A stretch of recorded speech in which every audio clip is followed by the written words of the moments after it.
Encore Revival, America, April 15, 2019. With the last of Symphony's saboteur suspects being expelled from the Trump administration, establishment Republicans have their undies in a bunch. Their objections indicate two main motives. Toward the surface, they still think Trump's decisions are based on calculation of election strategery, rather than made by an administrator who wants certain things done a certain way. But on a deeper level, they don't want their stable establishment world being unraveled by anyone, outsider or not. But then there is a third, less apparent layer, more sinister, a question of whether they knew about the saboteurs and wanted them to stay there. Publicized opposition to the president of their own party certainly proves the kind of character that would undermine their own party's president by any means. Now that Russia Newsgate nonsense is being seen for the yesterday's tabloid newspaper it always was, the media machine is gearing up to save face. Goldman Sachs thinks Trump might be reelectable. The left doesn't get it. The most important two things to understand about Donald Trump is that from the time he announced his candidacy, one, he was always going to be elected, and two, he was always going to be reelected.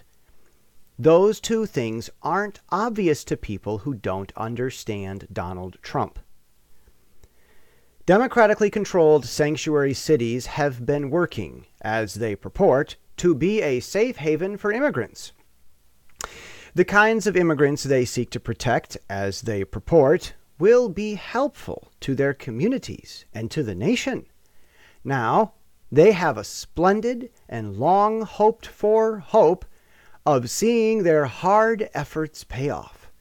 They will be the beneficiaries of thousands of exactly the kinds of, as they purport, good people they have been standing up to defend. Yet, they found a way to be angry.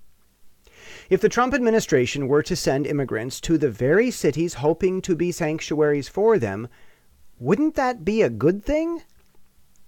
One would think so, unless sanctuary city laws were known to be designed to create problems.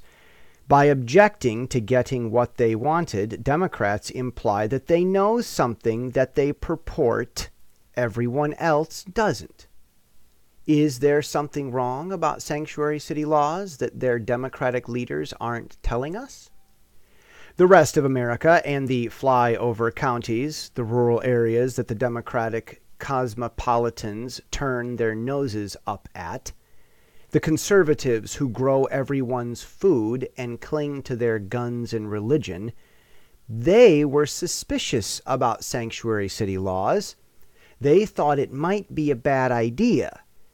If the conservatives were right, then sending the invited immigrants to the party that invited them could create a breakdown of law, paving the way for the federal government to declare martial law and dealing with sanctuary city policy makers that way. Just imagine, Trump-controlled Democratic cities, and it would all have been made possible by Democrats. But that's assuming that the conservatives were right. We'll see. Encore. Revival is returning to America.